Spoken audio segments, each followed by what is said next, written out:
Jadi begini Pak, kalau Bapak sudah sebagai sekolah peneliti Alkitab, Alkitab itu dipelajari Pak, kalau tidak ada roh kebenaran dan roh kepercayaan, Bapak tidak akan mengerti itu. Karena di dalam hati Bapak itu, saya lihat dari wajah Bapak yang ada roh kebencian dan roh kemurkaan. Oke, baik Pak. Baik. Sabar. Kalau Bapak katakan bahwa saya ini di dalam diri saya ada roh kebencian dan roh apa? Saya mau uji sama Bapak tentang ilmu saya yang saya belajar dari Vatikan, Pak ya. Ini saya tampilkan datanya. Nah, kita uji ya. Karena saya pelajari tetapi Bapak tidak menghargai ilmu saya. Di dalam Lukas 2 nomor 11, hari ini telah lahir bagimu juru selamat yaitu Kristus Tuhan di kota Daud. Benar?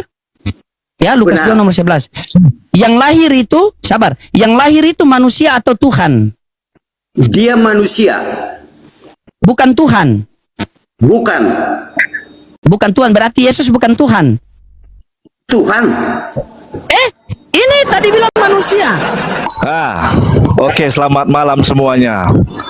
Shalom, shalom, shalom. Bagi Kristen-Kristen, shalom. Ya. Jadi kita diskusi tentang apa ini, Mr. Loading? Mau tanggapi tema atau tentang ketuhanan atau tentang keselamatan? Oke, baik. Tapi boleh kasih waktu ya, ganti-gantian. Jadi kalau kita diskusi itu, kita perlihatkan dulu namanya adab. Bisa? Oke, baik. Bisa saya.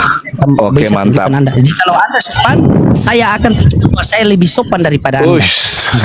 Pegang kata-katanya ya, guys. Teman-teman di bawah, pegang kata-katanya host. Kalau saya sopan, dia sopan juga. Kita lihat nanti ya. Oke, judulnya tentang Tuhan. Boleh? Kalau judul ini Oten ajaran Ini katanya tadi judulnya apa aja? Kalau kita mau angkat tema Tuhan boleh. Silakan. Oke, mantap. Oke, Tuhan yang benar. Mantap. Ingat ya, jangan tantrum. Kita diskusi. Oke. Jadi kita mau memperkenalkan Tuhan yang ada. Saya narasi dulu. Saya atau bro dulu? Saya kasih waktu 3 menit ya. Oke, 3 menit. Oke, baik. Terima kasih bro, terima kasih. Nah, ini enak ini bro. Kalau kita diskusi, ada waktunya enak, ada bernarasi. Karena host sudah memberikan saya waktu 3 menit, saya ingin bernarasi dulu, baru lanjut. Jadi saudara-saudara, kenapa saya sebagai pengikut Yesua, saya percaya bahwa Dia adalah Tuhan, Tuhan yang berkuasa, baik di bumi dan di sorga, seperti yang tertulis dalam Matius 28 ayatnya yang ke-18 ya.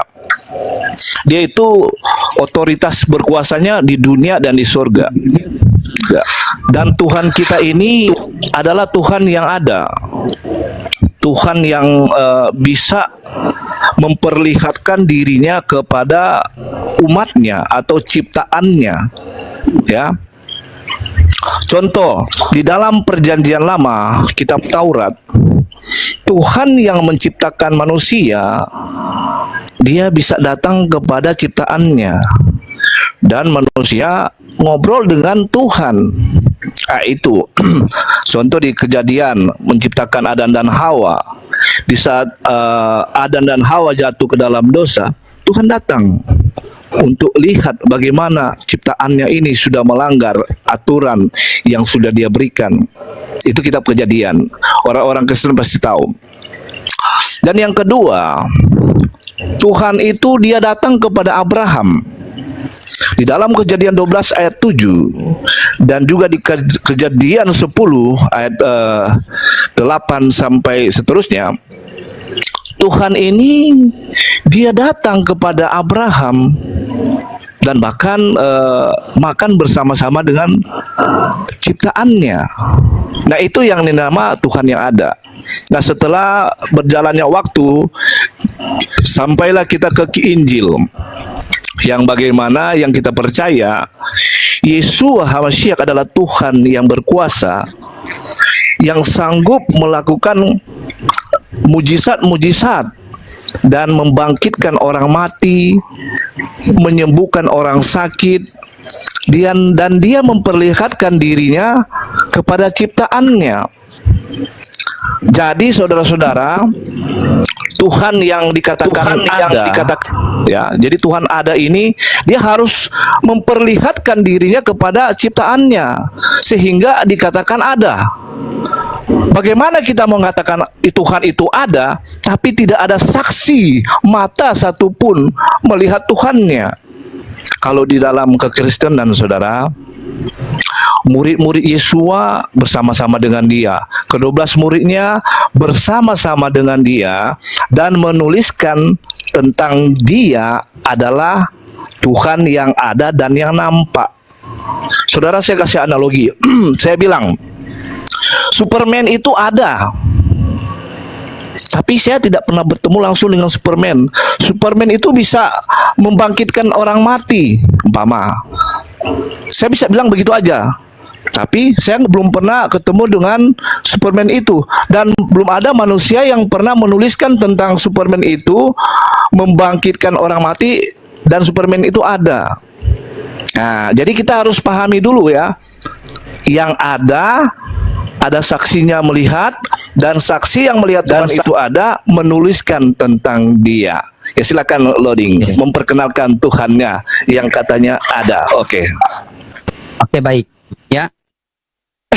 Oke, teman-teman ya, terima kasih, bersyukur kita kepada Allah Subhanahu wa taala karena Allah masih mengizinkan kita untuk berdiskusi dengan ya salah satu orang yang mungkin bagi saya luar biasa ya.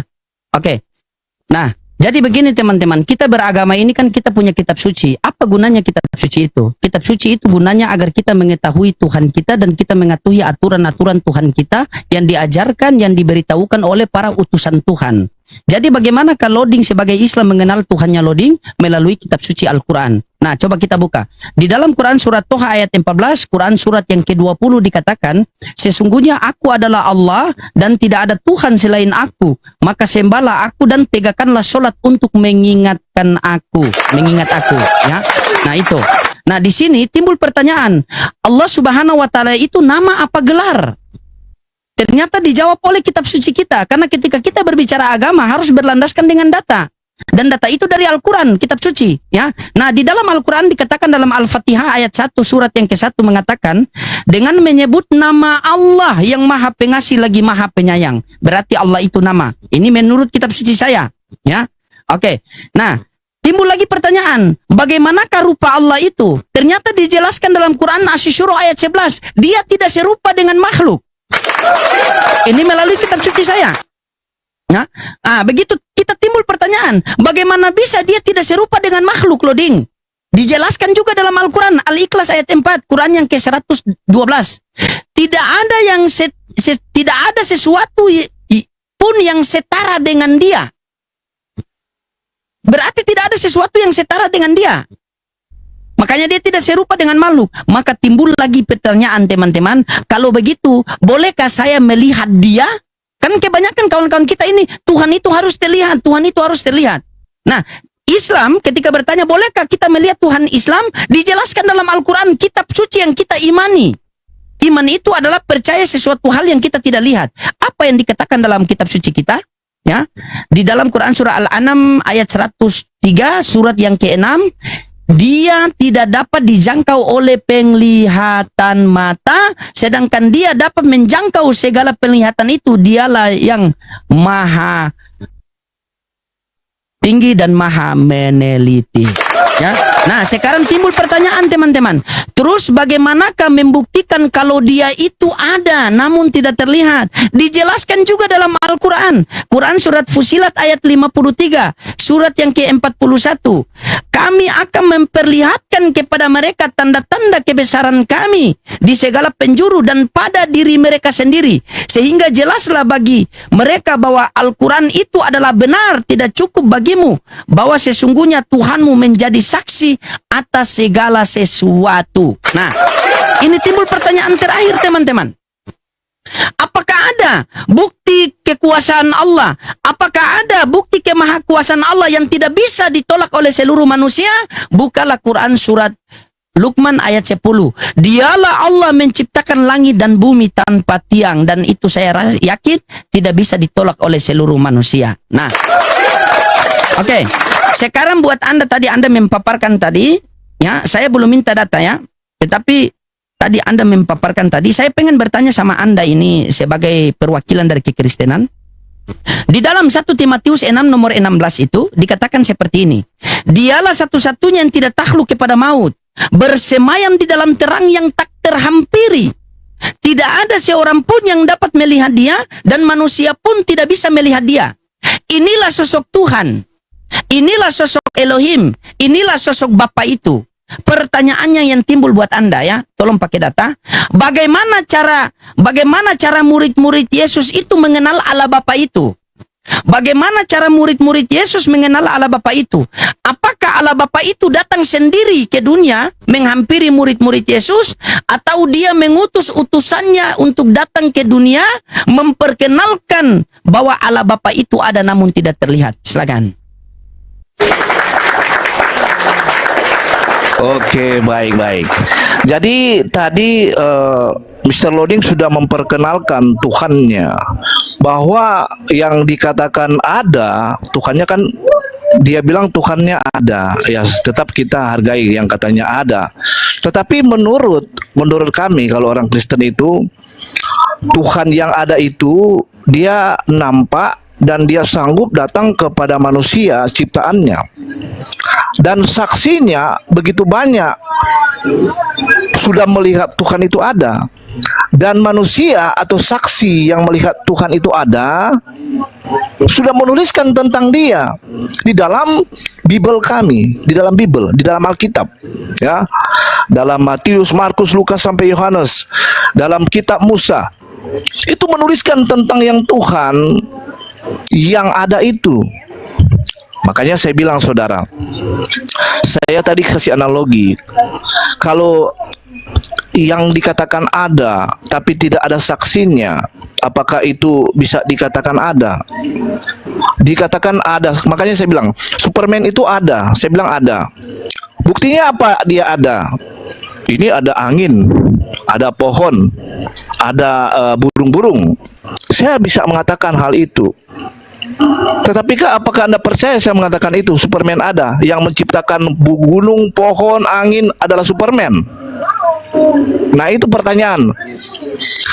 Saya mengatakan saya nggak percaya, karena tidak ada manusia yang pernah melihat dia di dalam kehidupan yang benar gitu loh. Kalau yang menuliskan tentang dia pernah bertemu dengan dia, itu baru saya percaya sesuai dengan sejarah, baik sejarah di dalam Alkitab bahkan di luar sejarah Alkitab. Nah itu makanya Loading tadi sudah memperkenalkan yang katanya ada, tapi memang tidak pernah ada manusia atau nabi satupun di dalam kitabnya pernah bertemu dengan Tuhan, atau Tuhan itu datang kepada ciptaannya. Mungkin ya, kemungkinan Tuhan tidak sanggup untuk datang kepada ciptaannya, kemungkinan. Tapi di dalam kekristenan, dari PL, dari Taurat ya, dari zamannya Adam sampai Abraham sampai zamannya Injil, Tuhan itu sering datang menampakkan diri dan berbicara langsung dengan ciptaannya, begitu saudara. Ya, 1 Timotius 6 nomor 16 tadi tolong ditanggapi dulu, silakan. Saya kasih waktu lagi. Bagaimana, saya ulangi, di dalam 1 Timotius 6 nomor 16, bagaimana cara murid-murid Yesus, Yohanes, Matius, Markus, Lukas, mereka mengenal Allah Bapa itu? Apakah Allah Bapa itu yang datang sendiri ke dunia menghampiri mereka, atau dia mengutus utusannya untuk memperkenalkan bahwa Allah Bapa itu ada namun tidak terlihat? Itu yang saya tunggu. Oke, masalah baik. Tadi Anda Ya, saya jawab. Anda mengatakan, ya silakan tolong dijawab. Oke, saya. Jadi sebelum Tuhan kita ini datang jadi serupa atau menjadi anak manusia ya, dia kan Tuhan yang pencipta, jadi dia sanggup melakukan apa aja sesuai dengan kehendak dia. Memang ada ayat-ayat yang mengatakan Tuhan itu tidak bisa dilihat secara mata, tetapi kalau Tuhan datang dengan kehendaknya, dia bisa manusia lihat. Contoh, Abraham melihat dia, ngobrol dengan dia, murid-murid Tuhan bertemu dengan dengan Tuhannya. Kenapa dia disebut Tuhan atau Bapa itu sendiri? Ini saya katakan, ingat, saudara-saudara boleh catat. Sebelum dia datang sebagai anak manusia, ya, kitab para nabi sudah menuliskan bernubuat tentang dia yang ada, yang akan datang, dan dia bisa disebut di dalam Yesaya 9 ayat 5. Saudara boleh catat, dia disebut apa? Dia disebut penasihat ajaib, dia disebut Elohim yang perkasa, dia disebut apa? Bapa yang kekal, dia disebut apa? Raja damai. Jadi saudara-saudara, sebelum dia datang merendahkan diri untuk menjadi serupa, jadi manusia bisa melihat dia seperti kita manusia, itu sudah tertulis dalam kitab. Contoh, murid-muridnya bertanya di dalam Yohanes 14 ayatnya yang ke-8, mereka masih menanti dan bertanya, apakah ini Bapa? Apakah ini Tuhan yang dimaksud? Saudara boleh catat, di dalam Yohanes 14 ayatnya yang ke-8 bahkan sampai ke-10, dan saudara bisa baca itu semua. Di situ Filipus bertanya kepadanya, Tuhan, kalau begitu tunjukkanlah Bapa itu di mana. Apa Yesua menjawabnya apa, saudara? Yesua menjawab, sudah berapa lama aku bersama dengan kamu, Filipus? Kamu masih menanya, mau tunjukkan Tuhan Bapa itu di mana? Jadi sebagai orang yang pintar, ya, mereka akan nangkep, oh, bahwa inilah dia. Inilah yang dimaksud oleh dia. Kenapa? Bapa di dalam aku dan aku di dalam Bapa. Itu kata Yesua. Orang yang tangkapnya, yang pintar akan mengerti dan paham apa yang dikatakan Yesua. Tetapi kalau orang yang tidak pintar dengan hal ini, mereka tidak akan pahami dan mengerti. Jadi udah pasti ya, saudara-saudara bisa bertanya-tanya di diri saudara sendiri. Di dalam Yohanes 14 ayat 8 sampai 10, saudara tulis itu. Karena Tuhan itu cuma satu-satunya ehad, ya. Dialah yang berkuasa baik di bumi dan di surga. Dialah yang awal dan yang akhir, Alfa dan Omega. Wahyu 1 ayat 7 dan 8. Udah jelas ya saudara? Ada ayatnya, ada datanya yang saya kasih begitu. Kecuali bro kita ini tidak tangkep atau tidak paham tentang apa yang saya bawakan, ayat-ayat yang saya bawakan atau dalil, itu memang kembali lagi ke dirinya sendiri. Begitu saudara.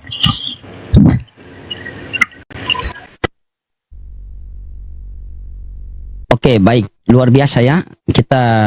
Dia punya penjelasan tadi, karena di sini diskusi kita ini nanti netizen yang menilai ya. Coba kita. Nah, tadi ada beberapa poin yang saya catat. Yang pertama, Anda mengatakan bahwa apakah Tuhan Muslim ini tidak bisa jadi manusia?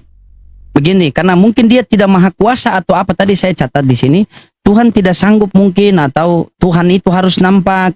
Nah, saya ulangi sekali lagi ya, begini. Ketika kita berbicara agama, maka kita harus berlandaskan kitab suci. Apa yang dikatakan kitab suci, itu yang kita imani. Tidak boleh kitab suci mengatakan ini, terus kita menambah-nambahkan ini. Sementara Anda tadi mengatakan bahwa memang ada ayat bahwa Tuhan itu tidak terlihat. Tetapi kalau Tuhan mau datang sendiri, nah ini berbeda. Ini sangat berbeda. Bahkan tadi jawaban saya tadi pun Anda tidak jawab. Nah, ketika saya memaparkan Al-Quran saya, itu kalian tidak paham, itu tidak masalah karena kalian Kristen. Tetapi kalau Bibel kalian sendiri tapi kalian tidak paham, itu yang kurang ajar. Masa tadi Anda mengatakan, saya tanya di 1 Timotius 6 nomor 16, bagaimanakah cara Tuhan itu datang sendiri ke dunia? Atau dia mengutus utusannya datang ke dunia untuk memperkenalkan dia? Tapi Anda tadi berdalil Tuhan datang ke dunia, makanlah, beginilah, begitu. Bukan itu yang saya tanyakan. Anda mengatakan tadi bahwa Tuhan itu duduk bersama orang-orang, makan, begini.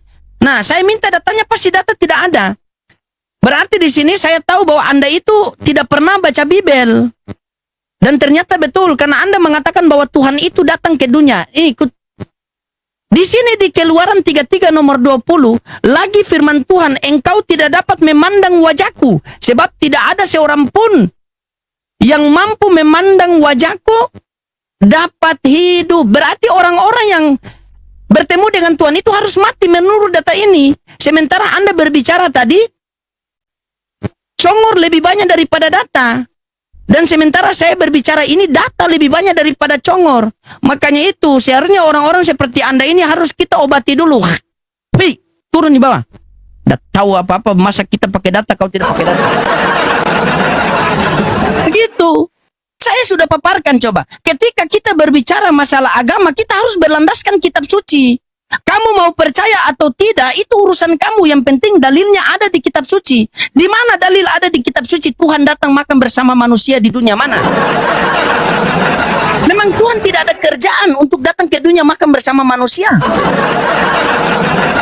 Dari narasi tadi saja saya sudah tahu pernapasan kamu itu tidak stabil. Bolehkah Tuhan loading itu bila dia datang ke dunia? Bolehkah Tuhan loading itu dia jadi manusia? Bolehkah Tuhan loading itu dia jadi segala sesuatu? Ya namanya Tuhan itu boleh karena dia maha kuasa. Tetapi apa gunanya dia menjadi seperti itu? Dan pantaskah tidak? Bolehkah Tuhan loading jadi manusia? Boleh. Tapi pertanyaannya pantas atau tidak? Dia maha tinggi menjadi maha rendah. Dia maha pencipta menjadi ciptaan. Bolehkah loading ke pasar? Boleh. Bolehkah loading ke mall? Boleh. Tetapi pantas tidak loading ke mall dalam keadaan telanjang? Pantas tidak loading ke pasar dalam keadaan telanjang? Tidak pantas. Kalau kita manusia yang punya keterbatasan saja ada hal-hal yang tidak pantas, bagaimana dengan Tuhan Maha Kuasa? Padahal di Bilangan 23 nomor 19 sudah katakan, Allah bukanlah manusia sehingga dia berdusta, bukan pula anak manusia sehingga dia menyesal. Bahkan di dalam Al-Quran lebih tegas, walam yalid walam yulad. Dia tidak beranak dan dia tidak diperanakan. Ini kamu lari ke Superman, Batman. Kita bahas tentang Tuhan, kamu lari ke Superman. Lama-lama kalau saya biarkan nanti dia lari ke Superboy, Power Rangers, Satria Bajaj. Itu karena kenapa kalian lari ke situ? Karena kalian berbicara itu, kalian mengesampingkan kitab suci kalian, tetapi kalian berbicara dengan pengetahuan doktrin kalian.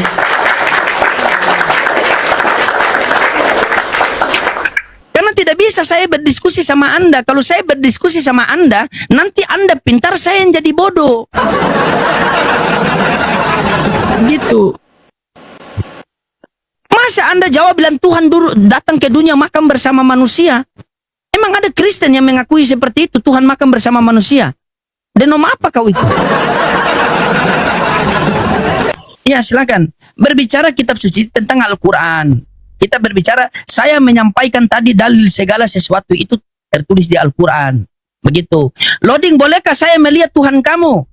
Oh, sabar, saya cek kitab suci saya. Kitab suci saya mengatakan dia tidak dapat dijangkau oleh penglihatan mata. Kita mau lihat bagaimana?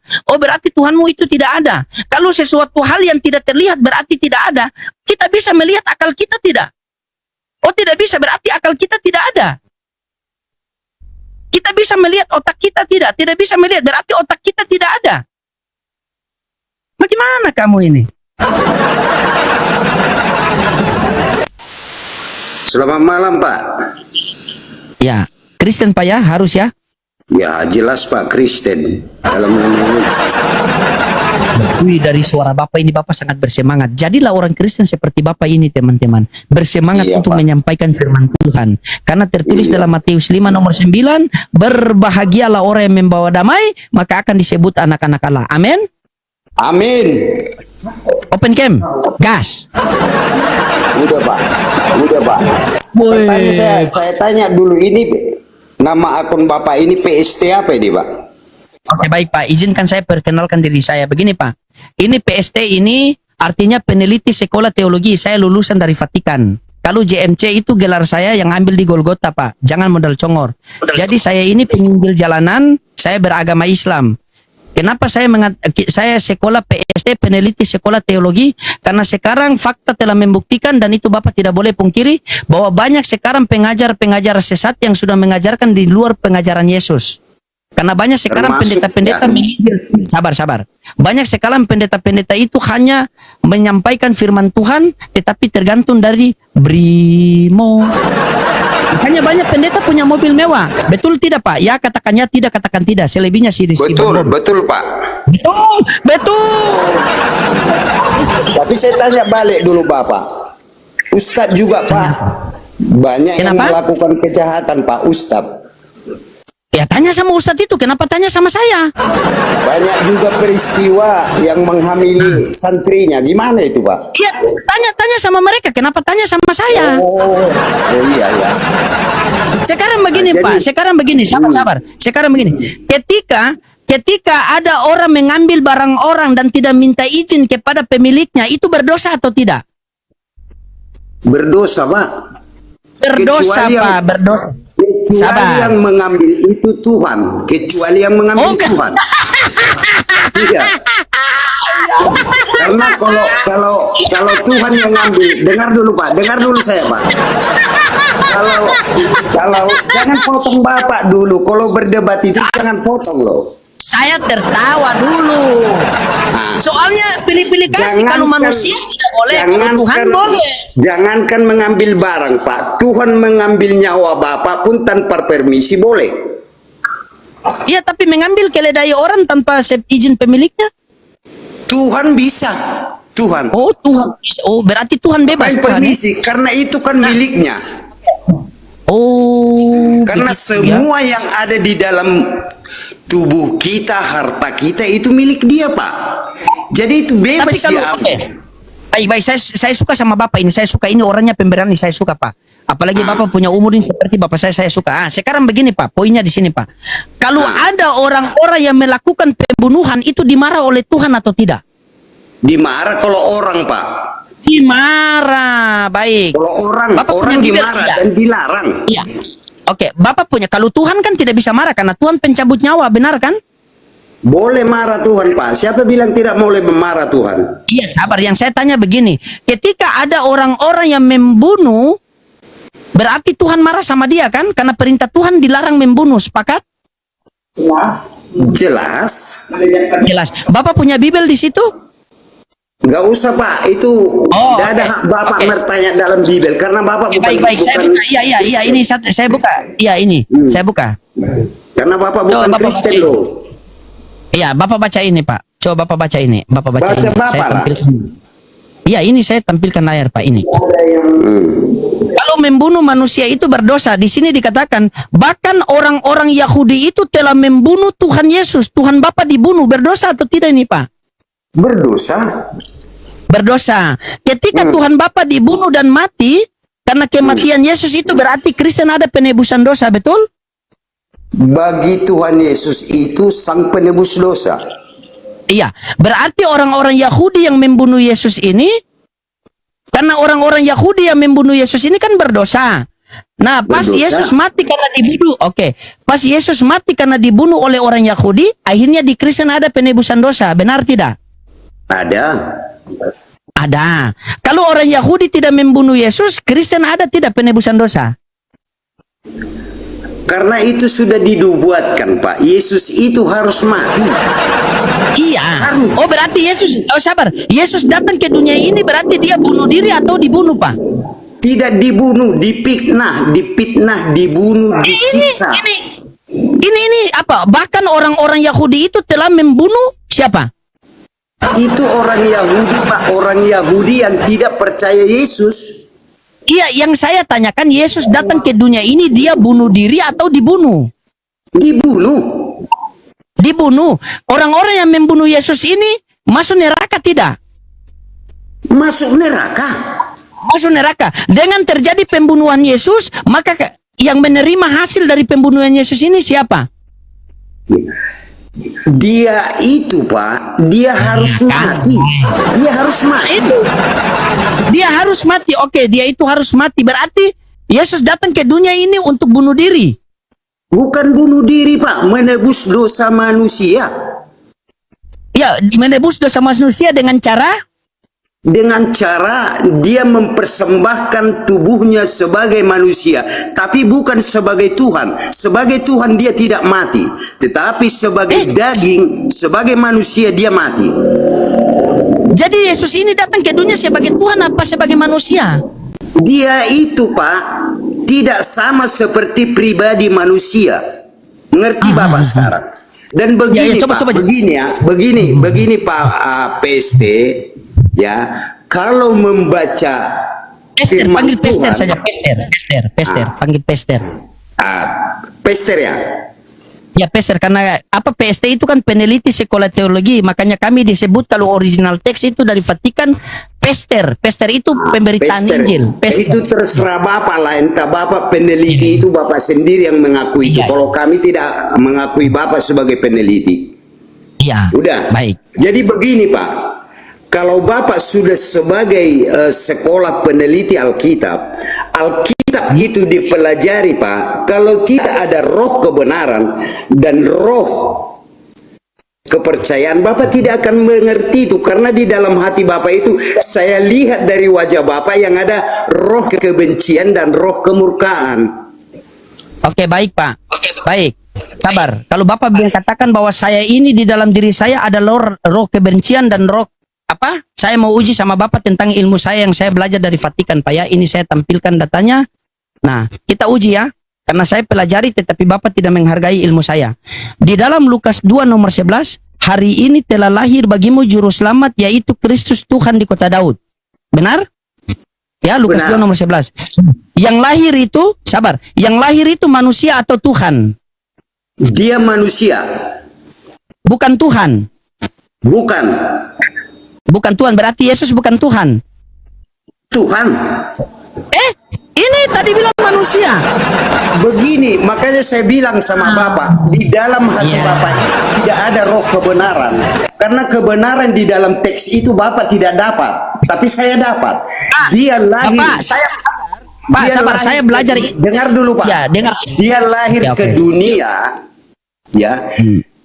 Bukan seperti proses kelahiran Bapak dengan saya yang dibuahi dengan perkawinan, bukan Pak. Bapak perhatikan ya.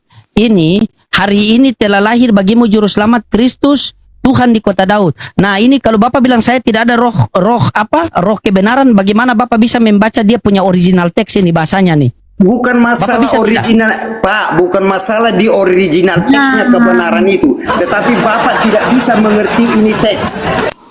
Oke, baik, saya baca ya. Kalau Anda bilang tidak mengerti, nah ini, saya baca ya. Nah, napoi lai sila pola lalakap, napoi lai sila salangkangan kap, bapak kap, onten kap, congor kap. Coba Bapak artikan. Ini Bibel Bapak silakan. Saya tidak, bagi kami Pak tidak ada mempelajari bahasa lain selain bahasa yang kami mengerti. Nah, itu karena Bapak tidak belajar. Bukan, bagi kami tidak peduli itu bahasa-bahasa aslinya. Yang kami pelajari itu Pak, bahasa yang kami mengerti. Bagaimana? Oke, bagaimana? Berarti Bapak mengerti bahasa Indonesia? Jujur, mengerti? Saya mengerti. Bahasa Batak saya mengerti. Baik, tapi baik, tanya ini, Bapak dulu. Sabar. Saya tanya Bapak dulu. Semuakah orang yang belajar bahasa Arab mengerti artinya? Ya, mengerti. Nanti saya mengerti. Saya mengerti. Bohong Pak. Banyak orang tidak mengerti bahasa Arab, walaupun dia bisa orang lain. Saya mengerti. Sabar. Kalau Bapak mengerti, kita saya buktikan juga bahasa mengerti Indonesia. kalau bahasa Indonesia. Oke, baik. Kita buktikan kalau Bapak mengerti. Coba. Coba Bapak baca ini di Yohanes 14:1 perikopnya rumah Bapak. Coba baca apa bunyinya ini? Ayat 1. Saya nggak bisa baca lagi Pak karena mata saya. Janganlah gelisah hatimu, percayalah kepada Allah, percaya juga kepadaku. Ada berapa yang harus kita percaya di sini? Di dalam teks itu Pak, 2, tetapi dalam satu tubuh. Sabar. Di dalam teks ini tubuh, Pak, ya. Sabar. Dengar pelan-pelan. Oh, pelan-pelan. Janganlah gelisah. Bapaknya yang dia. Tentang teks itu Pak. Enggak, saya kasih tahu sama Bapak. Di dalam teks itu, dalam bahasa itu ada 2. Sudah. Jangan gelisah hatimu. Di dalam iman itu Pak 1. Oke, sabar dulu. Janganlah gelisah hatimu, percayalah kepada Allah, percaya juga kepadaku. Bapak mengatakan bahwa di dalam teks ini ada dua, betul? Ya. Oke, yang mana Tuhan? Di dalam teks itu adalah satu Tuhan Bapa dengan anaknya Yesus Kristus. Tetapi Oke, mereka dalam Sabar. satu tubuh, Pak. Sabar. Bapak mengatakan di sini kan tadi ada dua. Habis itu Iya. Bapak bilang mereka dua. Oke, hitungnya. Bapak Karena dan Yesus. kenapa saya bilang dua, Pak? Ya. Karena dalam pikiran Bapak itu dua, karena itu penjebakan sama Bapak. Bapak mengambil teks-teks yang menjebak orang Kristen. Bagaimana saya mengambil tertulis di sini dua apa satu? Karena yang ada di dalam pikiran Bapak itu ketritunggalan, Pak. Makanya dari tadi Bapak ngomong Tuhan 3, Tuhan 2, Tuhan 1. Oke, Pak. Sabar. Di dalam Yohanes 14:1 yang tadi Bapak baca ada berapa yang tertulis di situ? Ada berapa? Di dalam teksnya saya dengan dia itu kan menurut Bapak itu sudah dua. Tetapi dalam Ya, iman saya jelas. satu itu, Pak. Satu tubuh. Dengar. Berarti keimanan Anda berbeda dengan ini Bibel yang tertulis dua. Tidak berbeda. Oke, di dalam teks yang Anda baca tadi Anda bilang dua kan? Betul tidak? Iya. Coba baca Bapak Oke, teksnya dua. itu. Sabar dulu. Sabar. Janganlah gelisah Iya. hatimu, percayalah kepada Allah, percaya juga kepadaku. Anda mengatakan dua. Nah, saya tanya sama Anda, yang mana Tuhan? Tuhan satu, Pak. Tapi tubuh Iya, yang bisa mana? tiga. Tuhan satu. Oh, berarti Yesus ini Tuhan satu tapi tubuh tiga. Bapak itu dengan itu Tritunggal, Pak. Bapak, Putra dan Roh Kudus sama dengan Bapak. Bapak namanya aslinya, panggilan Bapak siapa nama aslinya? Kenapa? Panggilan nama Bapak siapa? Nama asli di KTP siapa? Panggil John saja. Yang di sini orang biasa panggil John. John. Nama John. anak pertama Bapak siapa? Nama anak pertama Bapak. Jin. Berarti Bapak bisa dipanggil John dan bisa dipanggil Pak Jin, tetapi orangnya itu juga, Pak. Kan begitu. Oh, berarti sabar. Bapa, Putra dan Roh Kudus ketiganya ini satu, betul? Kalau saya berdoa, Pak, saya bisa mempergunakan itu. Ya Bapa di sorga, ya Yesus Kristus, ya Roh Kudus. Tetapi dalam satu tubuh itu, Pak. Oh, berarti begini Pak, sabar, ini saya sudah masuk ini Pak. Ketika kamu melihat aku, kamu telah melihat Bapa. Betul? Kalau saya melihat Yesus, saya sudah melihat Bapa di sorga. Oke, berarti ketika kamu melihat aku, kamu telah melihat Bapa, benar? Bukan kamu, bukan Bapak sendiri ya, bukan Bapak pengertian Iya, bukan kamu. Bapa yang di sorga. Orang bicara iya Bapa yang di dong. sorga. Iya. Dengar dulu. Ketika kamu melihat aku, maka kamu telah melihat Bapa. Benar kan? Jelas, Pak. Ketika kami melihat sabar Yesus, dulu ya Allah. dengar dulu, Pak. Makanya Yesus berkata, tidak ada yang sampai kepada Bapakku kalau tidak melalui Iya. aku. Kan Diam begitu. dulu Pak. Dan Kan saya termasuk masih lanjut. Bapak sendiri tidak akan nyampe, Pak, kalau tidak melalui Sabar, iya, Yesus. sabar dulu. Jangan dulu kejang-kejang. Sabar dulu. Ini sudah tua, tidak tahan rem sedikit. Kan Belum, saya tanya tidak tadi. Iya, dengar dulu. Ketika kamu melihat aku, maka kamu telah melihat Bapa. Benar tidak? Benar. Benar. Ketika kamu mengasihi aku, maka kamu telah mengasihi Bapa. Benar? Saya tanya dulu, Pak, yang berkata itu siapa? Hei, turun Mbak. Biar orang tua lagi. Nggak ada akhlak. Jadi gila kita ini. Loading, kenapa kamu ludah orang tua daripada disiksa muka dan nakir? Oke, pasien selanjutnya.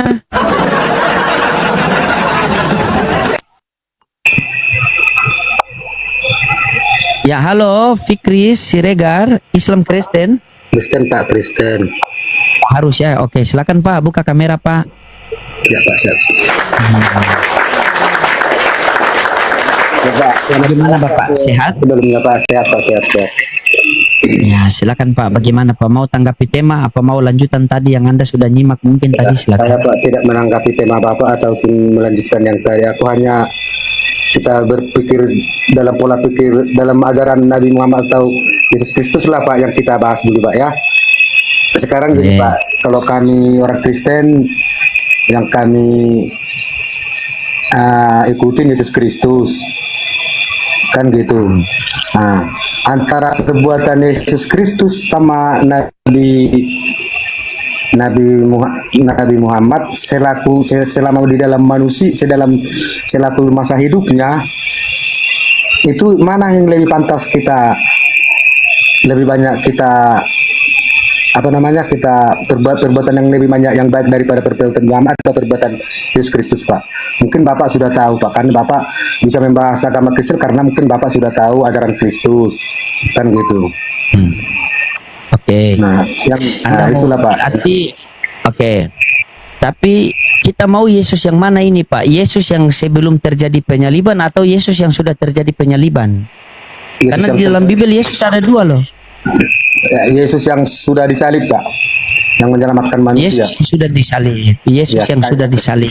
Kami percaya kan Yesus itu adalah menyelamatkan manusia itu Pak dari dosa. Kalau Yesus yang sudah disalib itu kelakuannya itu dia suka mengacak-ngacak barang orang di bait Allah. Ada ayatnya, dia mengambil keledai tanpa sepengetahuan pemiliknya dan dia memanggil perempuan itu dengan hai perempuan, hai wanita.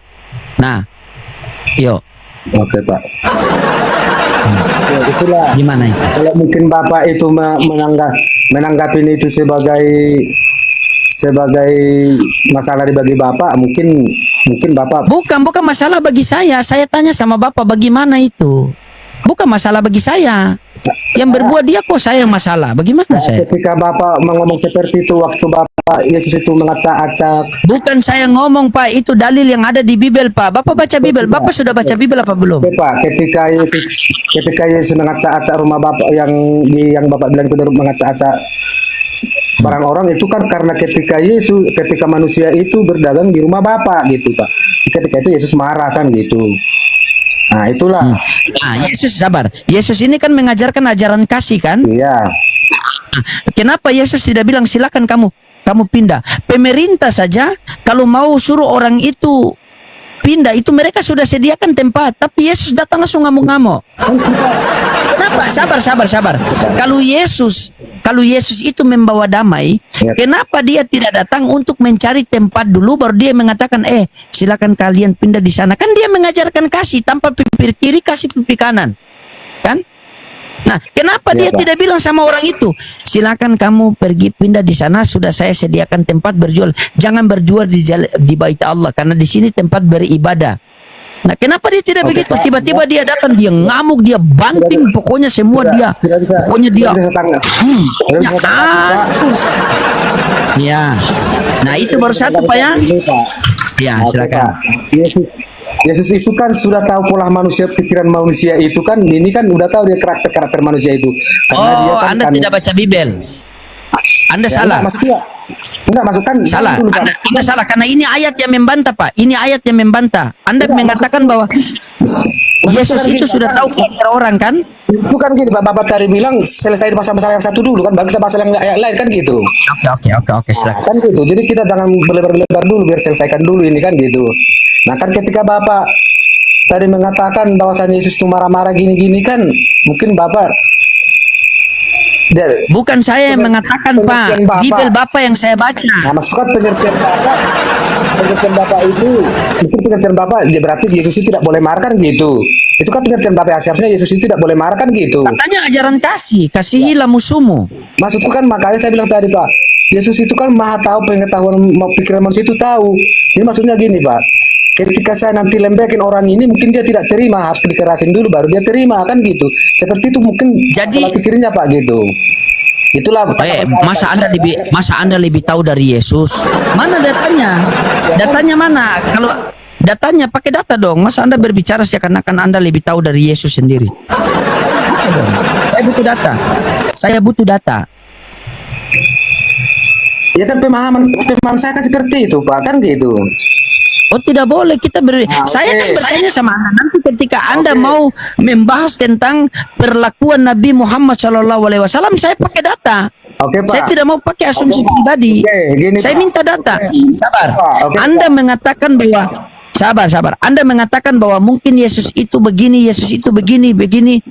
Yesus kan mengajarkan ajaran kasih, tanpa pipi kiri, kasih pipi kanan. Kasihilah sesamamu, kasihilah musuhmu. Nah, orang berjuang di bait Allah, dia datang langsung dia hancurkan. Di mana kasihnya? Sementara Anda menjelaskan kepada saya, bla bla bla, saya minta data, mana datanya?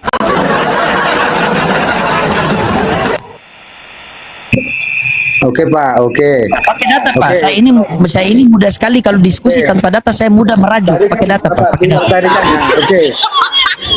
Jadi Pak, kenapa saya lebih mengakin Yesus itu jalan kebenaran atau jalan ke surga? Ya mungkin gini Pak, saya lihat mujizat-mujizatnya, menghidupkan orang mati, menyembuhkan orang sakit, menyembuhkan ini. Coba dulu Bapak, mujizat apa yang Anda salah. oke Pak. Salah lagi. Makanya Enggak, Anda Pak. tidak baca Bibel. Di mana Yesus menghidupkan orang mati, Pak? Di mana? Lazarus Pak. Kalau ada besok saya nikah lagi. Di mana? Lazarus. Iya. Oke, saya buktikan. Pakai data, Pak. Tidak boleh kita berbicara tentang agama dinonton ini live sampai ke TV One ini, Pak. Ini saya buka nih. Sabar, saya buka nih. Maksud saya kan gini Pak, tadi kita kan, makanya saya bilang tadi sama Bang, kita terlalu bahas terlalu jauh kan gitu.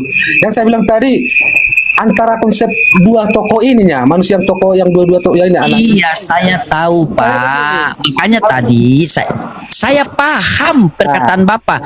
Kita membandingkan dua tokoh ini antara Nabi Muhammad dengan Yeshua Hamasya, Yesus Kristus, kan? Nah, sementara tadi Anda mengatakan bahwa Yesus ini dia membangkitkan orang mati. Adakah Nabi Muhammad punya mujizat membangkitkan orang mati atau mujizat apa? Itu kan maksud Bapak, kan? Itu yang maksud Saya sudah paham. Udah, Tetapi Anda dengar dulu. Ya oke Pak. Ketika Anda mengatakan bahwa Yesus membangkitkan orang mati, di mana dia bangkitkan orang mati? Di mana? Waktu Siapa yang dia bangkitkan? Lazarus Pak. Oke, baik, kita buktikan Lazarus. Baik. Kita pakai data, Pak, karena saya ini kan belajar. Bapak baca sendiri ya. Ini kita Bapak. Oke Pak, saya tidak, kebetulan saya punya HP 1. Ya, ini saya tampilkan. Coba Bapak baca. Di Yohanes 11 nomor 11 ini kata Yesus. Coba baca. Bisa? Bisa Pak. Demikianlah perkataannya. Dan sesudah itu ia berkata kepada mereka, Lazarus, saudara kita telah tertidur, tetapi aku pergi ke sana untuk membangunkan dia dari tidurnya. Nah, Anda bilang mati. Berarti Anda sudah mulai berbohong. Dia tidur, Anda bilang mati. Coba cari yang lain dulu. Bagaimana kita mau masuk ke Nabi Muhammad? Sementara Yesus saja Anda sudah mulai berbohong. Bukan gitu Pak. Bapak salah pengertiannya. Kan di situ ada ayat lain. Di ayat lain. Kan pada sini. Enggak gini Pak. Begini Pak, sabar. Ketika ayat ini, dengar. Ketika ayat ini mengatakan Lazarus tidur, apakah ayat lain dia mati? Kan bagi Yesus tidak ada orang yang mati Pak. Kalau dia menyelamatkan kan gitu. Makanya dia ada kita kan yang hidup ini kan Kak. Kita kan ada kepercayaan, ada kehidupan yang kekal kan gitu. Nah, bagaimana Anda mengatakan bahwa bagi Yesus tidak ada yang mati, tapi kenapa Anda mengatakan mati? Berarti Anda tidak mengikuti perkataan Yesus. Udah. Kenapa dibilang Lazarus mati? Itu perkataan siapa? Kan kata Coba. Kata Yesus, Lazarus saudara kita telah tertidur, tetapi aku pergi ke sana untuk membangun. Ini kan perkataan Yesus. Bagi Yesus kan, dia itu bukan mati karena dia kan gitu. Kalau bagi Yesus Lazarus itu tidur, kenapa Bapak bilang mati? Berarti Bapak tidak mengikuti perkataan Yesus. Coba kan di situ kan Pak perkataannya kan ada dibilang Pak bahwa Lazarus itu kan dia mati kan gitu. Oke. Mari, saya kasih analogi sama Bapak. Bapak, Makanya- sabar. Bapak mau belajar sama saya Kalau tidak? kita baca Alkitab itu kita harus perikopnya dulu tentang apa dia berkata tentang. Oke, baik. Harus tahu. Baik. Tapi jangan anda Oke, baik. tunggal gitu tidak tahu. Ah, Nah, gitu Pak. Oke, Pak. Bapak mau belajar sama Bapak mau kita sama-sama belajar atau tidak? Mau, Pak. Mau? Oke. Oke, baik. Makanya jangan ngerocos seperti Fuso yang remnya blong, Pak ya. Kita belajar sama-sama. Bercanda, Pak. Saya orangnya suka bercanda kan? Pak, oke, Pak. Gitu, Pak. Siap. Nah, Bapak perhatikan sini baik-baik ya. Nah, kita belajar sini. Ini saya kasih analogi. Ini kan Lazarus dibangkitkan, benar? Oke, Pak. Oke. Ada seorang yang sedang sakit namanya Lazarus. Ia tinggal di Betania, kampung Maria dan adiknya Marta. Maria ialah perempuan yang pernah meminyaki kaki Tuhan dengan minyak mur dan menyekanya dengan rambut. Nah, ini bukan rambut kita bahas, ini kita tidak bahas rambut yang mana Pak, yang penting rambut saja. Dan Lazarus yang sakit itu adalah saudaranya. Kedua perempuan itu mengirim kabar kepada Yesus. Benar tidak? Ya. Nah, Yesus- Tuhan, ya Tuhan, dia yang engkau, oke, Tuhan dia yang engkau kasihi sakit. Berarti mereka kirim kepada Yesus kan? Ya. Bahwa Lazarus itu sakit, benar tidak? Benar. Nah, apa kata Yesus di bawah sini Pak? Ingat, kata Yesus, mendengar kabar itu ia berkata, apa ini Pak? Penyakit itu tidak akan membawa apa? Kematian. Oke, Koma, Pak. penyakit Koma, itu Pak. tidak. Koma. Iya, koma, sabar. Sabar dulu. Penyakit itu tidak akan membawa kematian, tetapi akan menyatakan kemuliaan Allah dan oleh penyakit itu anak Allah dimuliakan. Bapak dengar baik-baik. Oleh kan koma Ya. sebab oleh penyakit itu anak Allah. Oke, Pak. Tadi kan saya sudah baca, Pak. Oke, Pak. Oke. Ketika Yesus mendengar Lazarus itu sakit, maka Yesus mengatakan penyakit itu tidak akan membawa kematian. Benar tidak? Iya, Pak. Iya. Nah, oke, sabar sebentar, karena saya capek begini. Begini, Pak. Saya tanya sama Bapak. Iya, Pak. Bapak datang kepada saya. Bapak datang kepada saya. Loading? Iya, Pak. Oh, itu kambing saya di rumah itu lagi sakit. Terus saya mengatakan kepada Bapak, penyakit kambing Bapak itu tidak akan membawa kematian. Tiba-tiba besok kambing Bapak itu mati. Berarti saya berbohong atau tidak? Berbohong. Berbohong. Ya, Ketika karena Yesus mengatakan penyakit Lazarus itu tidak akan membawa kematian, berarti Lazarus mati atau tidak mati? Maksudnya gimana, Pak? Nah, kan Bapak tidak fokus. Jadi itu kan Oke. mau ngambil enggak bukannya kata fokus Pak, saya mau ngambil Alkitab menandingi kata-kata Bapak tadi. Kan mungkin Bapak bilang tadi karena makanya saya bilang tadi jangan bahasa baca Alkitab itu kita jangan sepenggal-sepenggal, jangan sepotong-sepotong gitu. Kita harus tahu ketika Yesus berkata seperti itu karena mungkin yang tadi Bapak bilang ada mengirim surat kepada Yesus bahwasannya si Lazarus sakit kan gitu. Nah, maksud saya kan ada tertulis juga bahwasannya perkataan itu ketika kalau tidak gimana ya bahasa apanya? Aku baca lupa bahasa ditertulis di mana. Ketika Begini, Pak. Bapak dengar saya dulu. Bapak dengar saya dulu. Bapak Pak. fokus. Bapak dengar saya dulu. Ketika Marta itu mereka menyurat kepada Yesus bahwa mana Lazarus itu sakit. Benar kan? Nah, ketika Yesus mendengar Lazarus itu sakit, maka Yesus mengatakan, penyakit Lazarus itu tidak akan membawa kematian, melainkan menyatakan kemuliaan Allah dan anak Allah dipermuliakan. Betul? betul.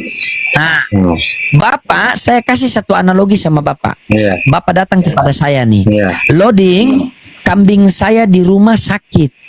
Iya. Terus saya mengatakan kepada Bapak, penyakit kambing Bapak itu tidak akan membawa kematian. Tiba-tiba besok kambing Bapak itu mati. Berarti saya berbohong atau tidak? Berbohong. Berbohong. Yesus mengatakan penyakit Lazarus itu tidak akan membawa kematian. Berarti Lazarus mati atau tidak?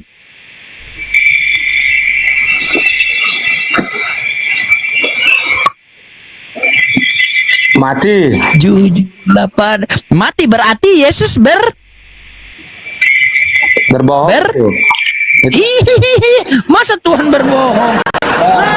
Kan gitu. Maksud Bapak kan gitu, berbohong. Aku menjawab, Bukan maksud saya, Anda sendiri yang menjawab. maksud saya kan gini. Kenapa?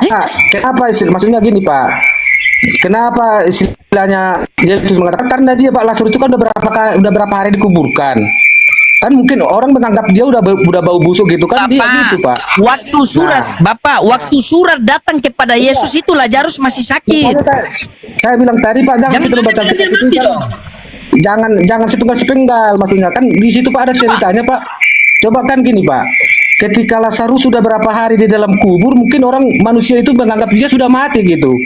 Makanya dia Yesus bilang itu tidak membawa sakitnya itu bukan bawa kematian gitu. Makanya Oke, jadi kita ikut, Oke, baik. Nah. Kalau orang-orang menganggap bahwa Lazarus itu mati, sementara Yesus mengatakan Lazarus tidak mati. Oke, ya. Dengar baik-baik, Pak, ya. Analoginya gini, Pak. Sabar Coba. dulu. Biar saya bilang nanti bapak nanti yang apa. Nah, ketika Lazarus di dalam kuburan udah berapa 3 hari atau berapa hari itu? Apa dia manusia itu dikubur Lazarus dalam penyakit atau tidak mati gitu? Sabar dulu, Pak. Ganti-ganti. Anda ini tadi katanya bahas satu perikop, tapi Anda sudah loncat sampai ke akhir sana. Cepat sekali Anda pengen sekali Lazarus mati. Kita bahas pelan-pelan. Jadi maksud Bapak kan begini. Kalau menurut manusia Lazarus itu mati. Iya. Tapi kalau menurut Yesus Lazarus itu cuma tidur. Iya. Benar? Iya. Jadi saya ikut perkataan yang mana? Perkataan manusia atau perkataan Yesus? Ya sekarang kan Pak gini, perkataan manusia itu kan yang diikuti Yesus kan, Yesus menjawab kan gitu. Iya, menurut Yesus kan Lazarus itu sabar. Ya. Menurut Yesus Lazarus itu tidur. Iya. Menurut manusia Lazarus itu mati. Iya. Nah, saya ikut yang mana? Yang mati apa yang tidur?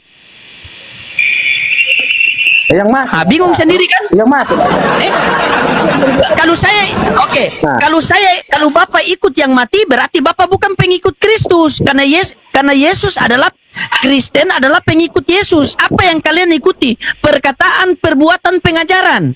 Yesus mengatakan Lazarus cuma tidur, tapi Anda mengatakan bahwa Lazarus mati. Anda mengikuti Yesus atau tidak? Sekarang kan gini Pak, maksudnya gini Pak. Ketika saya membilang contoh kayak Bapak nih, kan Bapak ya sudah tahu, Bapak contohnya saya bikinlah bisa menghidupkan orang yang mati kan gitu. Contoh lah ini Pak ya. Saya ada seorang udah meninggal. Pak, ini orang udah meninggal. Kan karena Bapak kan Itu Bapak jauh, dari surga, Pak, itu kan? jauh, Pak. Itu masih melewati Yohanes 11:42. Kita baru di 4, Anda sudah loncat jauh sekali. Bapak, jujur sama saya, jujur. Kenapa Pak. Anda tidak mau bahas dari 1 sampai 4 sampai ke 11? Anda langsung loncat ke 42. Jangan begitu, Pak. Ini masalah kebenaran, Pak. Kita sampaikan ini kebenaran, ya. Bapak dengar saya dulu, Pak. Bapak, kami orang Islam itu sangat memuliakan para utusan-utusan Tuhan. Kami di dalam Al-Quran itu tidak membeda-bedakan. Semua para utusan itu sama. Kami diperintahkan dalam Al-Quran itu tidak boleh membeda-bedakan para nabi. Jadi kami ini paling cinta Yesus. Kutanya sama Anda dari hati ke hati, ya. Iya. Jujur ya. Iya. Jujur, dari hati ke hati, ini yang terakhir. Dari hati ke hati nih. Iya. Yesus itu patut dimuliakan atau dihinakan? Jujur. patut dimuliakan. Patut dimuliakan. Iya. Minta tolong Anda baca Galatia 3:13. Saya mau lihat Anda punya kata itu betul atau tidak. Coba baca. Saya butuh kejujuran Anda. Baca. Galatia 3:13. Baca. Saya butuh kejujuran Anda nih. Ya.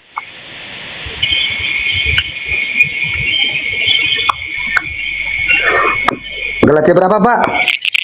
3:13.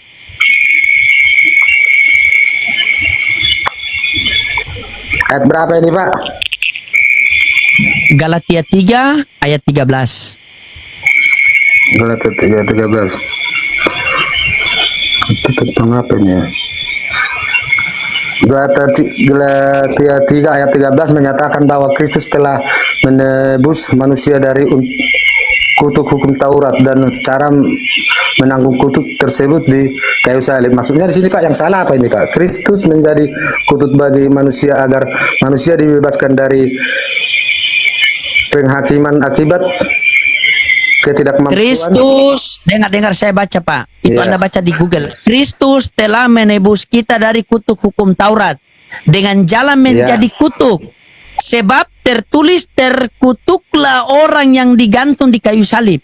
Siapa nama orang yang tergantung terkutuk di kayu salib? Namanya siapa? Jujur. Kristus menjadi kutuk bagi manusia agar manusia Macet. dibebaskan dari hukuman akibat ketidakmampuan mengamini Taurat, dikutip dari Ulangan. Maksudnya di mana Pak? Coba Pak baca Pak. Di situ nggak ada tertulis di sini Pak. Anda kan buka Google itu kan? Iya. Betul? Anda scroll ke bawah, ada yang Bible.com warna merah, scroll ke bawah, scroll. Bapak kan yang kita kan baca Galatia 3 ayat 13 kan menyatakan bahwa Kristus telah menebus manusia dari kutuk hukum Taurat dan dengan cara menanggung kutuk tersebut di kayu salib. Itu titip ya. Kristus menjadi kutuk bagi manusia agar manusia dibebaskan dari penghakiman akibat ketidakmampuan memenuhi hukum Taurat. Dikutip dari Ulangan. Maksudnya Pak, apa itu Mbak? Baca Bible itu begini Pak. Baca Bible itu begini Pak. Ini Anda lihat di layar, saya kasih tunjuk sama Anda nih. Mana itu Pak? Begini. Jikalau Anda buka di Google, bukan yang ini Anda baca. Ini scroll ke bawah, cari yang warna merah, klik di situ. Baca itu.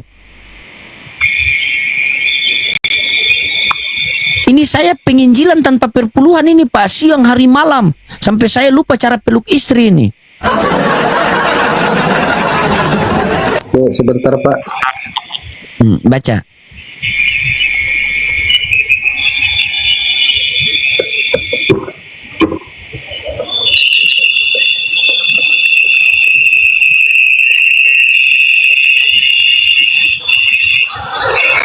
Yang masalah di sini Pak apa? Kristus telah menebus kita dari kutuk hukum Taurat dengan jalan menjadi kutuk. Sebab tertulis terkutuklah orang yang tergantung di kayu salib. Saya mau tanya sama Bapak. Iya. Jawab jujur. Siapa nama orang yang tergantung terkutuk di kayu salib? Yesus. Yesus patut dimuliakan atau dihinakan? Dimuliakan. Kutuk itu hina apa mulia? Hina. Hina. Kenapa Anda menghinakan Yesus? Katanya Anda bilang mulia. Apakah Yesus di waktu di saat dia bersalah apa enggak? Kan tidak. Tidak. Itu sebab tertulis terkutuklah orang yang digantung di kayu salib. Saya mau tanya sama Anda. Ya, Yesus patut. Maksudnya gini Pak. Pemahaman saya gini Pak, terkutuklah orang artinya kalau orang berbuat dosa terkutuk artinya kan salib itu kan Pak, kalau zaman pada saat itu kan orang-orang yang bersalah ya, kan di salib orang yang terkutuk, orang berbuat dosa yang banyak kan gitu. Kan gitu. Coba saya lihat Bapak siapa? Bapak punya nama ini Fikris. Bapak Fikris menjadi, ingat, Bapak Fikris menjadi polisi, berarti Bapak polisi atau tidak? Polisi. Bapak Fikris menjadi tentara, berarti Bapak tentara kan? Siap. Oke. Kristus menjadi kutuk, berarti dia terkutuk kan? Dia menjadi kutuk kan? Dia kutuk kan? Beda versi. Itu Pak kan gini Pak, maksudnya kan Beda versi. Iya kan gini Pak. Sebentar Pak, sebentar. Agak kebetulan baterai saya mau lobek ini. Oh, baterai mau lobe. Enggak Pak. Gini, Pak. Itu kan tentang terkutuk tadi, itu kan bukannya kalau kata-kata terkutuk itu kan Pak karena manusia berbuat dosa kan Pak, kan gitu. Itu yang terkutuk kan? Ingat Pak, dengar baik-baik. Kristus, Bapak tadi kan saya tanya sama Bapak. Iya. Kan? Saya tanya sama Bapak. Itu telah Yesus menebus. ini, dengar Pak. Nah. Yesus ini patut dimuliakan atau dihinakan? Dimuliakan. Dimuliakan. Oke. Kutuk itu mulia atau hina? Hina. Sebab ada tertulis, terkutuklah orang yang digantung di kayu salib. Siapa nama orang yang tergantung terkutuk di kayu salib? Orang yang berdosa. Namanya siapa? Ya saya kalau orang berdosa itu tidak disantukan di situ Pak. Tapi Tadi bilang Yesus, sekarang pula-pula lupa nama. Tadi Anda bilang Yesus. sekarang kan Bapak gini Pak. Kristus telah menebus kita dari kutuk hukum, dari hukum Taurat dengan jalan menjadi kutuk kan. Maksudnya kan gini Pak. Yesus kan ini jelas-jelas Pak. Saya rasa nggak salah di sini Pak. Bapak, Yesus telah Kristus. maksudnya gini Pak. Dengar. Ayo silakan. Anda dulu.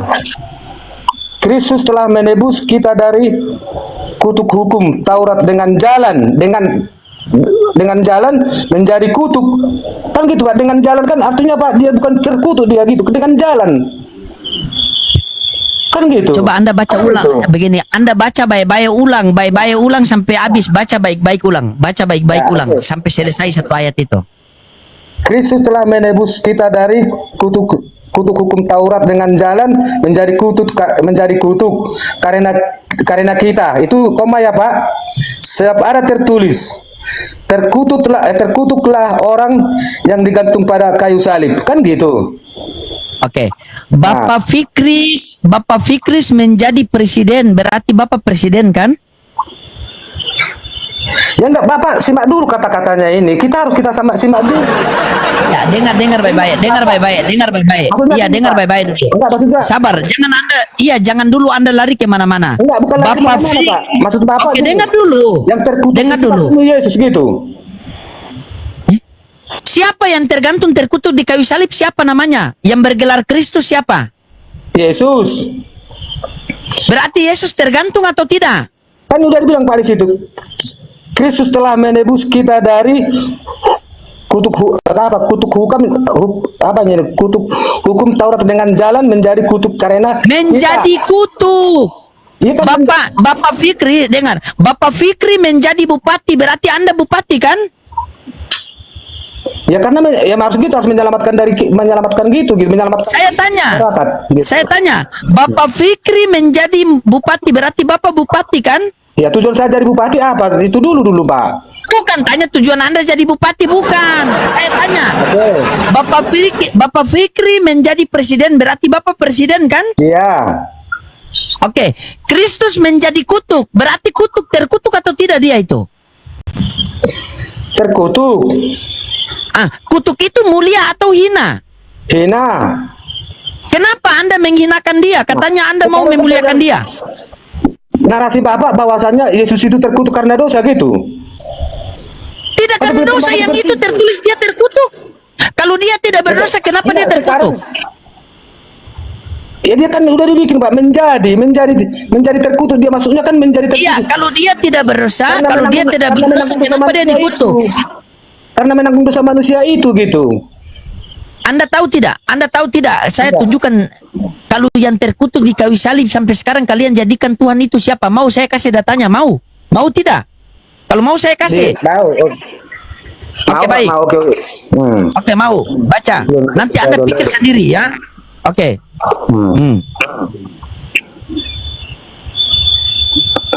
Siapa?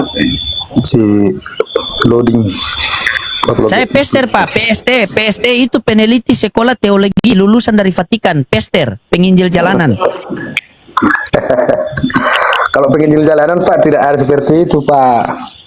Kalau namanya Bagaimana penginjil. seperti itu dari tadi Bapak, coba Bapak baca Ulangan 27 nomor 25. Bapak memaksa aku bahwasannya Yesus itu terkutuk karena dosanya kan gitu. Itu Baca, narasi Bapak, makanya kan? Pak.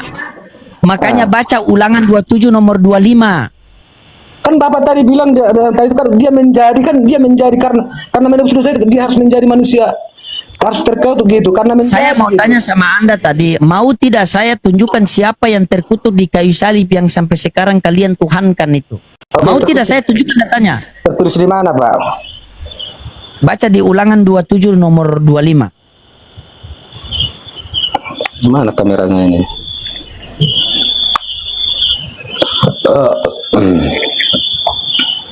Tapi Bapak sehat ya, biasa Pak ya, kita diskusi harus gontok-gontokan begitu, tapi kita berteman juga. Ya. Ini Pak, kebetulan saya coba dulu Pak. Ini kebetulan baterai saya lobek ini Pak nih. Ya, baca itu dulu Pak, baru bilang baterai tunggu, habis baca baru lobet, tidak masalah, yang penting baca dulu Pak. Salam buat keluarga semua Pak ya, tetap sehat selalu. Siap. Ya, Nah lihat Pak nih, udah lobek bateraiku nih, udah merah kan? iya. Nah itu. Iya. Nah, oke Pak, oke. Tadi di Ulangan 27 nomor 25. sebentar Pak ya. Baca yang keras. Baru Bapak berpikir.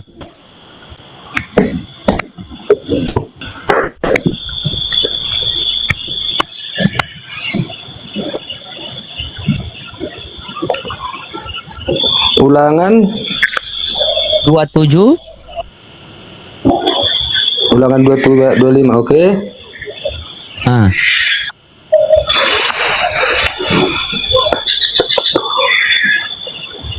baca yang keras, baca.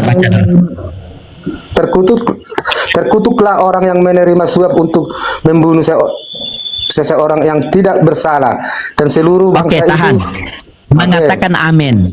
Ya, dan seluruh bangsa mengatakan amin. Terkutuklah orang yang menerima suap untuk membunuh orang yang tidak bersalah dan seluruh bangsa mengatakan amin. Betul?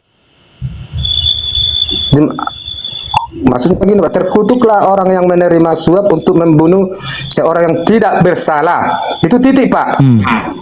Ya, dan seluruh bangsa harus mengatakan apa? Dan seluruh bangsa itu harus berkata amin. Oke. Amin. Kutanya sama Anda.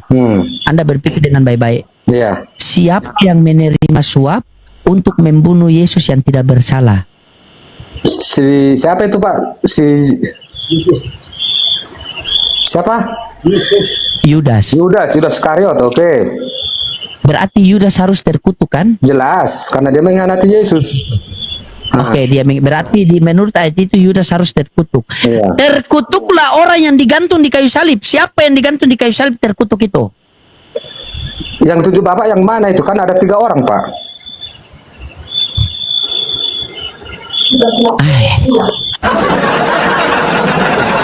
Sekarang kan Bapak kan menjual tergantung di kayu salib itu kan waktu Yesus digantung kan ada 3 orang di situ yang Bapak tuju siapa? Yesus atau Oke, yang 3 orang. Oke, yang 3 orang yang di tengah itu siapa? Yesus. Katanya dia tidak bersalah.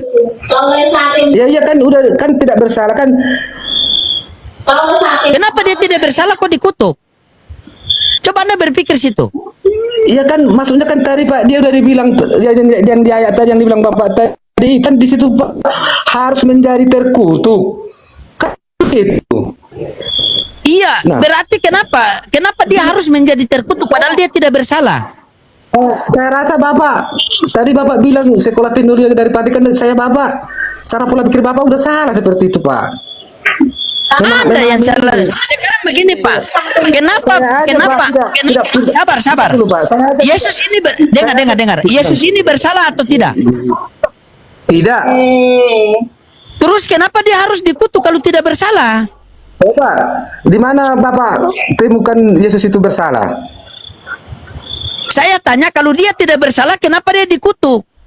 Ya dia tidak karena dikutuk dia karena menebus dosa manusia Pak, karena menanggung dosa manusia itu Pak. Kan udah Di mana tertulis dia menanggung dosa manusia? Pak, menjadi terkutuk kan gitu. Oke, menjadi terkutuk ya berarti. Contoh gini Pak, Bapak harus bikin analogi dulu. Contoh Bapak gini, ada satu orang istilahnya orang di situ pemakai narkoba lah contoh, narkoboy kan gitu. Bapak bergabung di situ. Contoh ini Pak ya kan, ditangkaplah yang bertiga ini. Sekaligus juga Bapak tertangkap karena Bapak ikut bersama mereka itu kan gitu.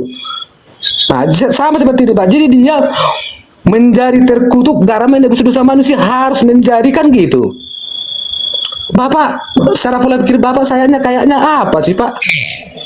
Bapak, oke, saya ikut narasi Bapak. Oke, saya ikut narasi Bapak, tapi Bapak jujur ya. Iya. Bapak jujur, boleh. Oke, di situ kan tertulis, terkutuklah orang yang digantung di kayu salib.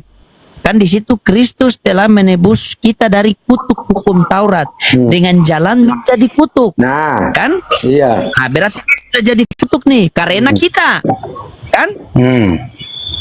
Sebab tertulis, terkutuklah orang yang tergantung di kayu salib. Saya tanya sama Anda, siapa yang mengutuk orang yang digantung di kayu salib? Siapa yang mengutuk? Orang-orang yang tidak percaya ajaran Yesus itu. Oh, salah, Anda tidak baca Bibel. Kan tadi rujukan. Ya, kan gitu kan gitu, Pak. Anda tidak baca Bibel. Tadi kan Anda sudah baca tadi. Rujukannya di Ulangan 21 nomor 22 sampai 23. Tadi Anda baca rujukannya. Sekarang jangan kata Galatia, coba Anda baca Galatia 3:13. Rujukannya kemana? Yang berkata itu terkutuklah orang yang tergantung di kayu salib. Yang berkata itu siapa, Pak? Anda baca Ulangan 21 nomor 22 23 itu kan dia punya rujukan di Ulangan. Saya gini, Pak, yang Masa Anda mau menolak Bibel Anda? Kenapa Anda selalu membelok-belokkan ajaran itu? Gitu, mengertikan Anda bagaimana? Coba saya mau dengar Anda punya paham bagaimana? Coba saya mau dengar Anda punya paham bagaimana? Kan Yesus yang berkata, Pak, gini, terkutuklah orang yang menyalibkan. Yang mana tadi kurang apa itu harus dibaca dulu ini, sebentar, Pak. Nah, ini kan Pak, ini kan Yesus yang berkata kan kan Yesus, Pak. Terkutuklah orang yang menerima suap untuk membunuh. Yang berkata di situ siapa? Tulas, Pak. Ini apa peringkopnya ini tadi? Tentang apa ini? Coba sebentar, Pak, ya. Harus kita lihat dulu peringkopnya dulu, Pak. Anak tadi ini.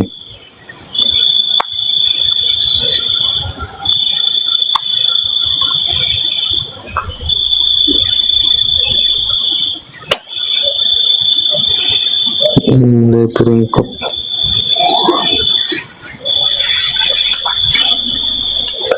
Nah, oke, saya tanya dulu sama Pak. Terkutuklah orang yang menerima suap untuk membunuh seorang yang tidak bersalah. Itu yang mengatakan itu siapa, Pak? Kalau Bapak mengerti. Iya, itu di Ulangan itu. Kitab siapa di Ulangan itu? Kitab siapa di Ulangan itu? Itu kan perjanjian lama. Kan di Bibel Anda kan nubuatan dan penggenapan. Nubuatan di perjanjian lama, penggenapan di perjanjian baru. Kitab siapa coba? Kalau Anda sebagai Kristen, Anda yang lebih paham Bibel Anda, kutanya. Oke, Pak, Ulangan itu kan perkataan Allah lah, Bapak. Perkataan Bapak, perkataan Allah. Perkataan Allah. Berarti perkataan Tuhan. Benar? Perkataan, ya bisa juga bilang Tuhan, Pak, gitu. Oke. Ya, Allah Tuhan. Oke, perkataan Tuhan. Nah. Perkataan Tuhan di situ mengatakan apa? Orang yang menerima suap itu harus dikutuk. Oke. Kan? Terkutuklah orang yang menerima suap untuk membunuh orang yang tidak bersalah, dan seluruh bangsa mengatakan amin. Iya. Benar? Iya. Yang berkata Benar. itu siapa? Yang berkata amin ini. Yang berkata di situ siapa?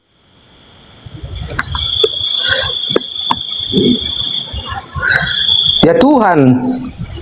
Oke, Tuhan yang berkata. Berarti Tuhan berkata, terkutuklah orang yang menerima suap, dan seluruh bangsa mengatakan amin, betul?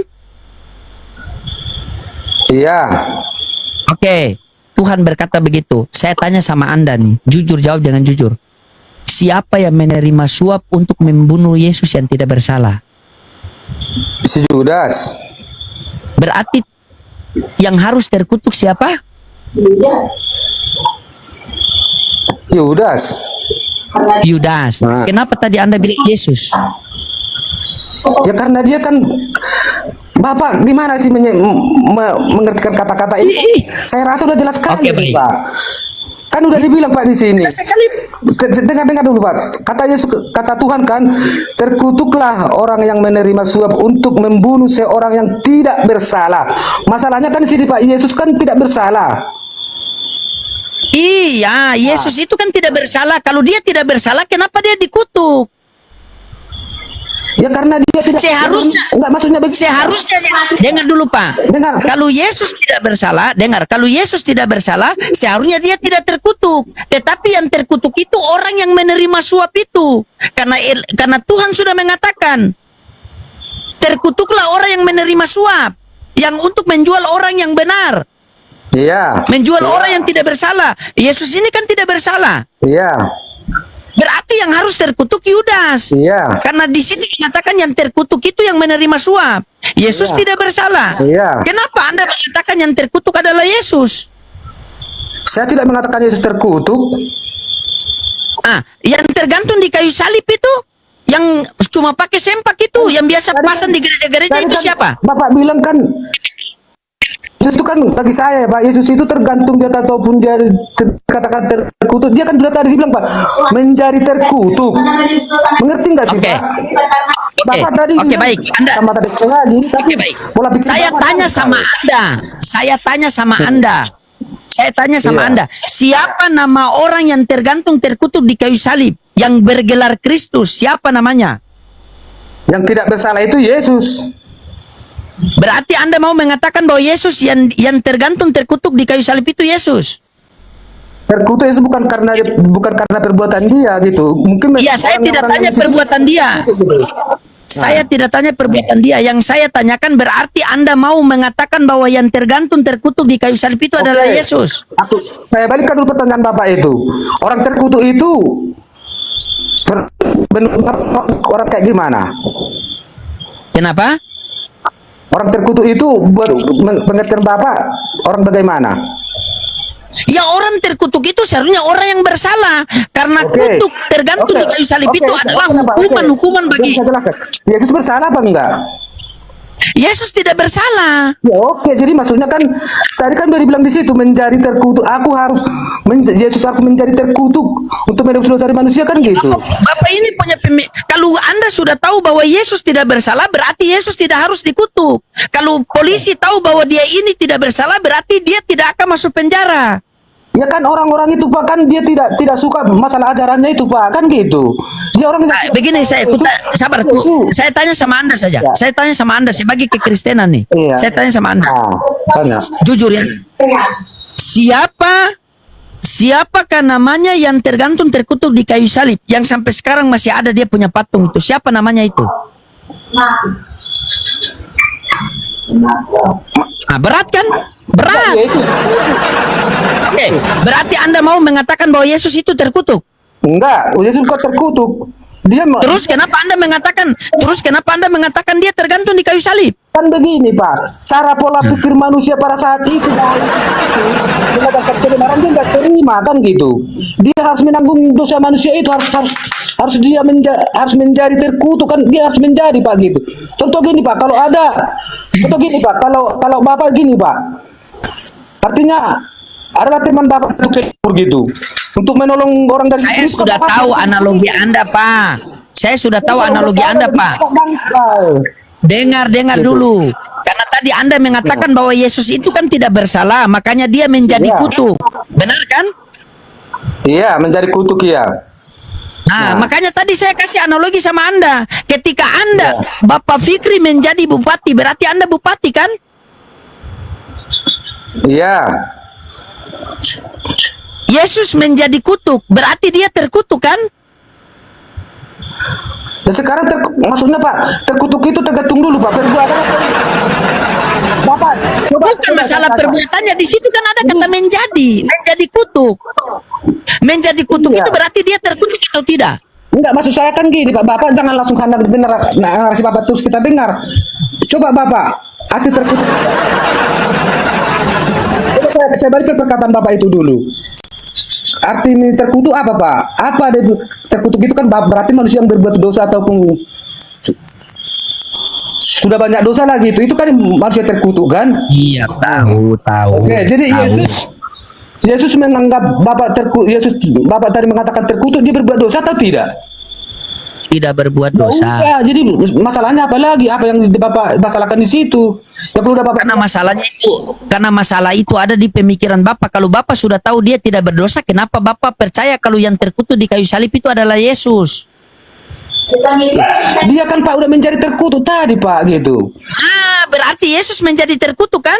Iya, tapi bukan karena bukan dia karena perbuatan. Iya, bukan karena perbuatan dia, tetapi Anda percaya kalau Yesus jadi terkutuk. Menjadi terkutuk. Iya, Anda percaya kalau Yesus menjadi terkutuk karena dosa manusia? Iya. Anda percaya? Iya, tapi Berarti Anda, iya dengar. Iya, Anda percaya. iya. Oke, baik. Oke. Pegangan ya. Iya, saya Berarti Anda percaya ya Iya. bahwa Yesus menjadi terkutuk karena dosa manusia, benar kan? Karena dosa manusia, iya. Bukan karena dosa. Oke, baik. Oke, saya tahu dia tidak berdosa karena dia menanggung dosa manusia. Nah, oke, jadi masalahnya masuk tuh kelar dulu nih Pak. Ya, Masalahnya dengar dulu. Saya sudah tahu arahan Anda. Karena berarti Anda sudah percaya bahwa Yesus itu terkutuk, benar? Benar? iya, benar. Oke. Berani tidak Anda baca 1 Korintus 12 nomor 3? Apalagi di situ. Bapak tadi semuanya nanti Bapak bilang-bilang gini-gini, tapi Bapak tidak memahami. Tadi Bapak berani nggak membaca Ulangan 27 ayat 25? Ketika dibaca, Bapak ceplok. Berani nggak membaca ayat Baca ini? saja. Bapak tidak tahu, makanya Baca saja, saya- baca. Pak, begini Baca aja, saja Pak. satu. Baca Enggak, saja, begini. sabar dulu. Anda baca dulu baru Anda komen. Baca 1 Korintus 12 nomor 3, baca. Oke, tenang Pak ya. Kebetulan baterai saya tiba mau lobek ini Pak. 1 Korintus, sebentar Pak. Kita baca Pak, biar pintar, biar jangan terlalu sempit cara memahami 1 Korintus. 12 nomor 3. Tunggu dulu Pak, 1 Korintus.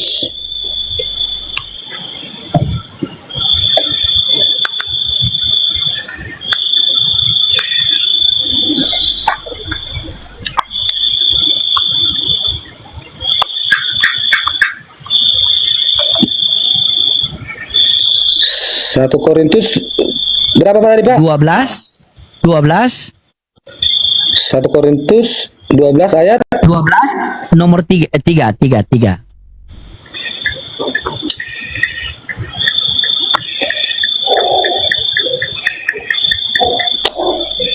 Sebentar Pak, ini jaringan sini juga agak lobek juga Pak.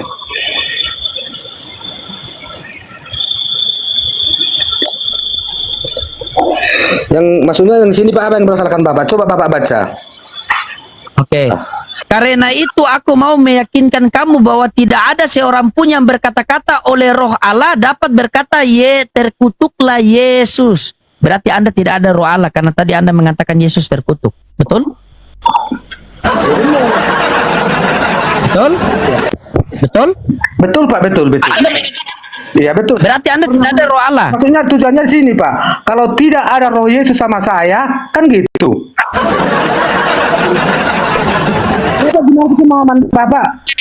Kalau tidak ada Roh. Dengar. Coba, mengerti kan, Bagaimana? Anda ini mulai dengar sini. Karena itu aku meyakinkan kamu bahwa tidak ada seorang pun yang berkata-kata oleh Roh Allah dapat berkata terkutuklah Yesus. Jadi orang-orang yang mengatakan Yesus itu terkutuk orang-orang yang tidak ada Roh Allah. Anda ada Roh Allah atau tidak? Ada. Kenapa Anda mengatakan Yesus terkutuk? Ya karena memang harus kan tadi Pak udah dibilang Yesus kan. Berarti Anda mana yang betul? Berarti ayat ini salah.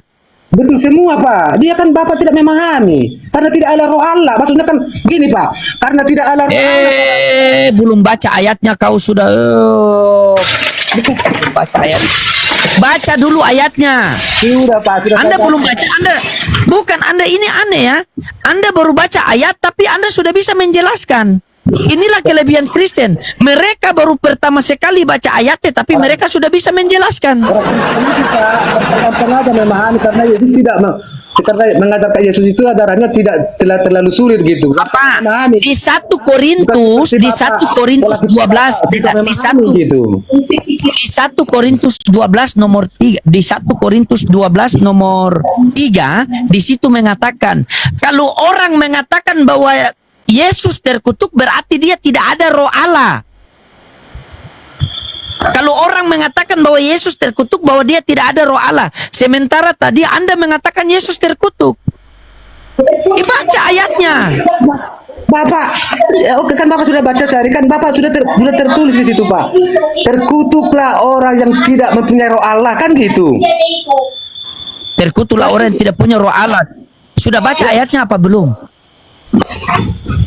Sudah baca ayatnya apa belum? Bentar sebentar Pak. Bentar Pak, belum Pak. Kan Bapak tadi dari keterangan Bapak yang saya kutip gitu. Dari pola Bapak.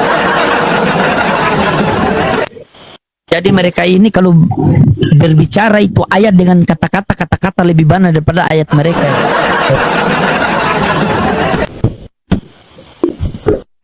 Satu.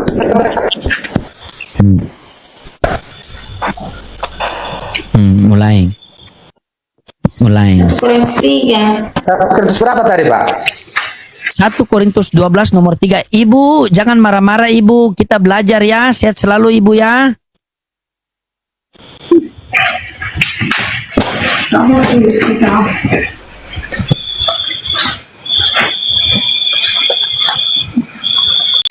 Oke Pak, yang salah di sini apa Pak? Baca toh. Karena itu aku mau meyakinkan kamu, itu kan koma, bahwa tidak ada seorang pun yang berkata-kata oleh roh Allah dapat berkata, terkutuklah Yesus, dan tidak ada seorang pun yang dapat mengaku Yesus adalah Tuhan.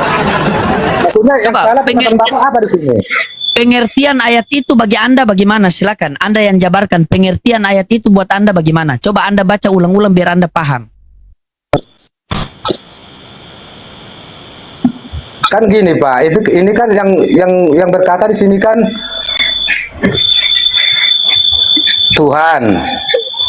Udah, dia kan Mana ada Tuhan yang berkata di situ? Ini Bapak, coba. Karena itu aku mau meyakinkan itu keberkatan siapa? Bapak, Korintus itu adalah suratnya Paulus, bukan firman Tuhan. Itu suratnya Paulus. Korintus, Galatia, Filipi, Efesus. Ada 13 surat Paulus itu yang ditulis di Bibel Anda itu. Makanya saya ini pengen belajar itu langsung Bapak hilang kan? Saya pengen belajar itu langsung Bapak hilang, tergoncang.